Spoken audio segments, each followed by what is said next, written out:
Hello，大家好，欢迎回到我的频道，我是主持人大舅。那这个频道是关于互联网行业职业发展的这样一个频道。如果你想向全世界最顶尖的互联网人学习，那请订阅我们这个频道。那关于互联网行业呢，现在大家非常想进入，但是很多人都不知道如何进入这个行业。如果你选的专业不是，比如说计算机，或者不是相关专业，比如说如果是材料，如果是纺织，你觉得你有可能进入到互联网行业吗？那今天就让这样一位嘉宾告诉你，他如何从完全不相关的一个行业进入互联网行业，并成为总监的这样的一个故事，对你也会有启发。那我们有请我们今天的嘉宾 Nancy。Nancy 你好，欢迎来到我们的节目。那能不能简单介绍一下你自己呢？跟大家打个招呼吧。大家好，大家好，对，我中文名叫，你可以叫我 Nancy Lee。我有一个 YouTube 频道叫 Dr. Nancy Lee。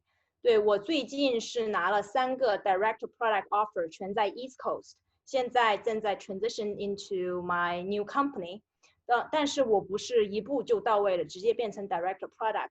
我最开始实际上本科是学纺织的，我在东华大学学纺织工程。像东华大学，如果是国内人知道的话，我们是对纺织和 fashion 特别出名的一个学校，但是在美国根本就没有听过。之后我从纺织在美国读 PhD， 学的是材料，材料了以后，之后前3年做的是 engineer。在做 engineer 的时候，我就一直想转行做产品经理，因为产品经理是一个产品business 和 technical 相结合的地方。之后最近我就去了 Verizon。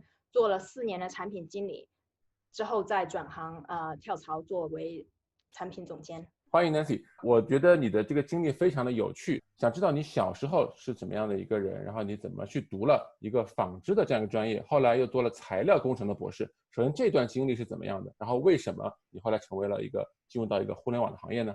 好的，大舅实际上to be honest， 小时候是我爸妈选的专业。爸妈觉得那个女孩子最好读一些纺织啊，或者是 fashion 啊等等之类的专业。他们觉得我爸当时就已经选了，说这个比较以后好找工作，之后好嫁人，之后一辈子都全部搞定。这是原来我爸想的。所以最开始我是有点是像被爸妈说的。但是我读了4年纺织工程以后，我发现我一直都是生活在爸妈的阴影里面。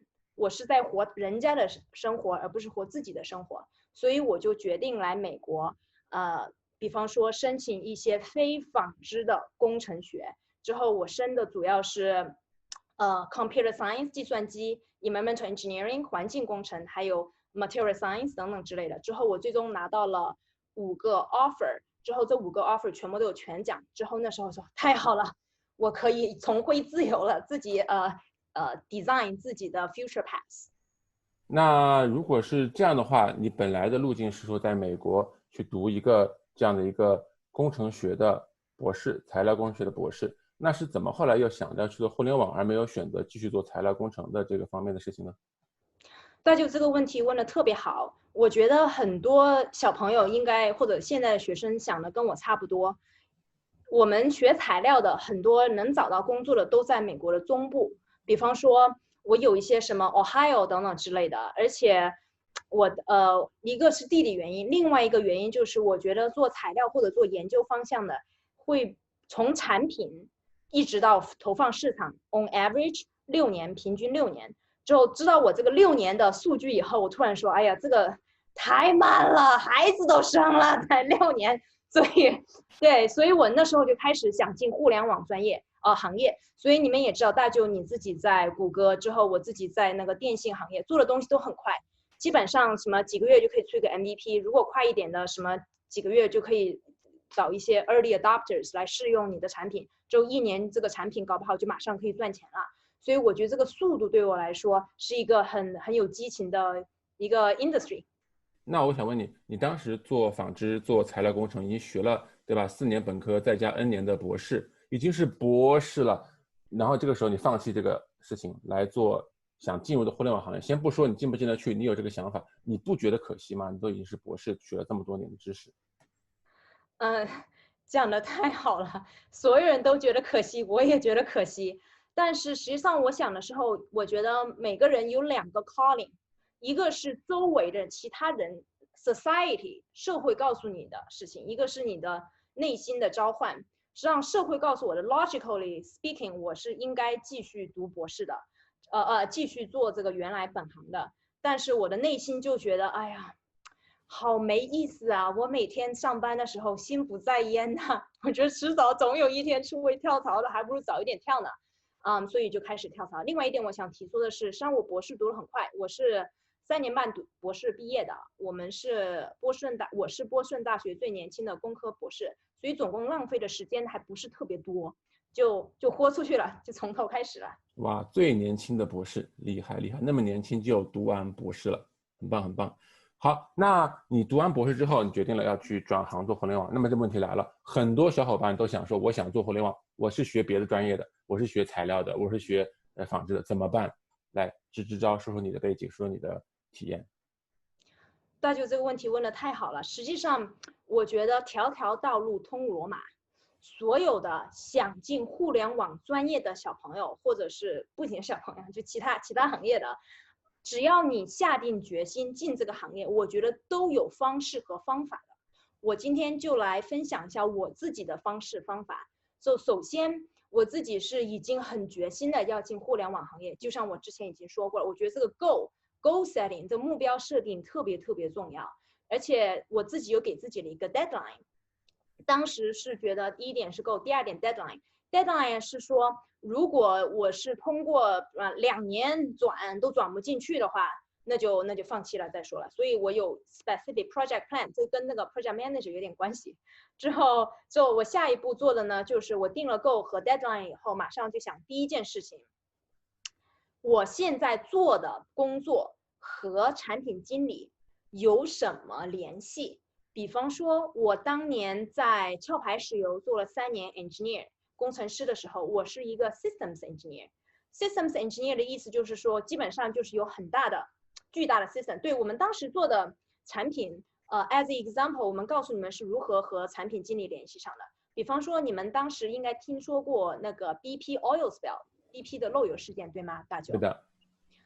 在我之前在壳牌石油做的产品，那个 system 就是有一个$250 million project， 重新 design 这个 BP 什么漏油应该要如何不再漏了等等之类的。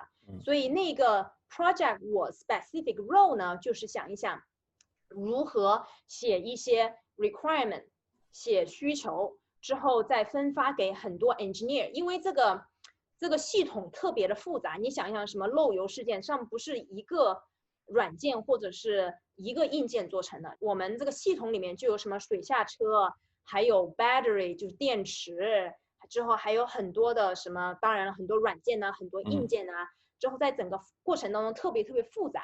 我在这整个组里面的我的任务就是写很多的requirement， 写很多需求，之后和很多的 engineering team 一起合作。在这个过程当中，我发现我做的事情实际上和产品经理做的很相近，只是我做的全是跟技术有关系的，产品经理最终还是要跟 business 有关系的。所以在这个过程当中，我就学会了如何找切入点。所以我开始 quote sell myself to other employer 的时候，就开始说，实际上我做的东西和产品经理做的特别相似，只是在石油行业这两个 position 的名称不是一样，所以我就做出了很多很好的 requirement as an example 给我们的 employer 来告诉他我是如何做产品的。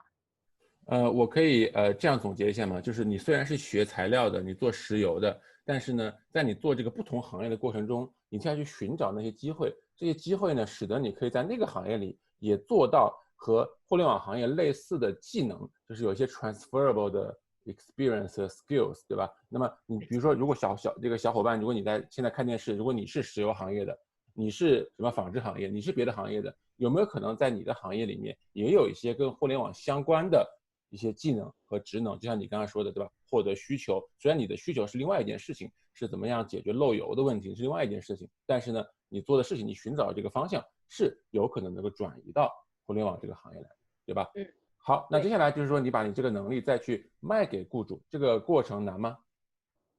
实际上卖的过程是一个做 MVP 的过程，要试，要设计一下自己的30 seconds elevator pitch，让我教大家怎么写这个 elevator pitch。以后我们可以把这个链接放在下面，怎么讲 elevator pitch。之后过程当中我试了很多次，实际上很难，最开始很难，直到你试对了合适的角度来说。比方说有好几个试的方式，首先当然是 networking， 通过 alumni network 来告诉人家，实际上我做的就是产品经理，只是 title 不一样，这是一个事情我做的。之后就第二个事情呢，就是你找到了校友或者是找到了其他 networking 的人，就要开始用很简短的语言把自己的 impact 给讲出来，把自己说的很聪明 basically 对，之后就人家就这个小姑娘好有潜力。之后我想给大家的 reference 是这样，比方说你出去 networking 的时候，我也知道大舅你的 specialty 就是 networking， 昨天听你讲那个 networking 的讲座讲得很好。比方说我们出去 networking 的时候，我们就在想了，关键是如果你讲话能把自己包装成我就是 the future Steve Jobs 或者是 Mark Zuckerberg， 谁不愿帮助你呢？所以你在给大家讲自己30 seconds elevator pitch 的时候，关键是要展现出来你自己有多大的 impact， 是一个多么有 potential 的人。之后我在这方面试了一段时间，突然发现这个方式特别特别好。之后第三个方式呢，就是当然了，之后这人就给你一些 interview 啊。说第三点就是在 product manager interview 的时候，一定要好好准备。之后大舅你自己也面了很多人，之后我现在是director product， 而且也是 hiring manager， 也面了很多人，不是很多人上他的过 product management 应试技巧是不一样的。之后面产品经理的时候，我把它说成是谈恋爱和考试，所以你要准备好考试。之后有很多什么 case study 啊，什么product sense 啊等等之类的。另外一个呢就是谈恋爱了，看人家喜不喜欢你了。所以把这两个加起来，你就可以过面试了。所以我把这3点给做了一下。明白。那所以说我简单的总结一下，就是你在原行业里面，石油行业里面，尽量去接近那些做跟互联网行业，比如产品经理相关技能的事情，虽然行业不一样。然后呢，再想办法把这个卖给互联网行业。在卖的过程中呢，你做了很多 networking， 做了很多的销售，用这个 pitch 的方法。然后呢，面试做好非常好的准备，对吧？准备与否是非常非常关键的。好。那么接下来呢，你最近好像有一些变化，说说看你最近是说，是找到了新工作，而且非常好。对，我最近我想跳槽，我一直都想做一些 leadership position。我最近在疫情期间，我4月份开始找工作，之后找到了4份工作，其中有3份是 director product position。之后这几个 director product 全部都是在 East Coast， 那不在 West Coast。我觉得而且我当时自己也想过，像 Google 这些很大的很出名的公司嘛，我觉得他们不会招我去做他们的 director， 所以我的更大的 success chance 是 stay 在 East Coast 作为他们的 director。对，这是我最近跳槽的结果。好的，各位小朋友，那个下期节目呢，我们会请 Nancy 详细讲一下在疫情期间怎么跳槽，因为很多人在疫情期间都想换工作，或者哪怕是找他第一份工作，很多人都说疫情啊，这个找工作特别特别难，因为现在各种各样的这个也不好，市场也不好。但是 Nancy 你看，她居然能找到那么多的 offer， 我觉得她有很多值得分享的地方。那我们下期节目会让她来讲一讲这个换工作的经历。那在本期节目的最后呢，还想聊一聊，就是你当时转行成为一个产品经理之后，你毕竟是一个外行，对不对？那到后来成为了最近你成为了一个 director， 这个过程里面，你有觉得你作为一个从外行转进来的人有什么优势劣势吗？你担心吗？就是你没有这个背景啊，或者怎么样，然后你是怎么来去成功的？大家问得好，实际上担心与不担心在于你什么时候问我。之后担心的情况下是，我现在 manage 很多 team member， 他们都比我 senior， 有很多都是比我大20岁的，什么，我担心那些，我就觉得镇不住人家。但是我不担心的是，我是外行进来的，因为很多 leadership position 和做产品经理的 position， 他们都很 appreciate 你带进来不一样的思维方式。并不是说 diversity 是指什么你是女的进来怎么样，是因为我曾经做的东西和你不一样，我想的东西和你不一样，所以不一样的那个方式实际上是其他的公司最 appreciate 我的一点，所以我是想如何 manage senior employee， 而不是因为我是外行进来的。好的，好，非常感谢 Nancy 今天的分享。我再总体来总结一下哈，Nancy 以前是学这个纺织的，后来读了材料工程，但是呢，他不是觉得这个行业非常的适合他，因为这个行业的产出时间太长了。虽然他一开始进的是石油行业，但是后来呢，他为了想进互联网行业做了很多的计划，而且在这个行业里面去寻找能够做相关技能的事情，然后呢，再通过这个技能和这样的一个经验呢，去直接寻找产品方面的工作，在这个互联网行业。然后他不担心自己是一个外行，从外行进来反而能够很好的管理在这个行业里比他大20岁等等之类的人，然后最后呢也升职成为了这个总监和跳槽成为总监。那各位小朋友们，如果你有兴趣进入到互联网行业，你是不是有过这样的一些困惑？比如说我怎么跨行业找工作？我担心不担心自己在这行业里是一个外行？我在这个行业里面，如果我不是这个专业出身的，我以前是学比如材料的、化学的、物理的，对吧？可能是什么生物的，我在这个行业里有没有发展？那现在今天看到 Nancy 的故事，那么我相信你也会受到一些启发。如果你被 Nancy 的故事所激励呢，请记得给我们的这个节目点一个赞。然后，如果你有什么想法，比如你也想转行，想进入互联网行业，请在评论区告诉我们。也谢谢大家在 B 站的3连。如果你们对这样的内容有兴趣，比如说向更多的互联网行业的这个牛人学习，请记得订阅我们的频道。好，那我们最后呢还有一个我们屏幕上的这样一个二维码，这个二维码呢可以怎么样呀？扫它就可以加我们的读者群，在读者群里面我们有非常多的分享，我们还有读者专属的活动，所以千万不要怎么样呀？不要放弃这个机会，来扫码入群吧。那今天这个节目就到这个地方，下一期节目我如刚才所说，因为 Nancy 呢最近是这个找到了工作，而且是找到了好几个 Director of PM 的工作，而且他是在疫情期间找到的，很多人都想知道怎么在疫情期间找工作。下次节目千万不要错过 Nancy 的分享。好 ，Nancy 跟大家打个招呼吧。好，谢谢大家，祝大家关注我的公众号，而且多给大舅点赞呢。我也在大舅的读者群里面，所以大家可以在里面一起讨论。谢谢大家。好的，我们下次再见，拜拜。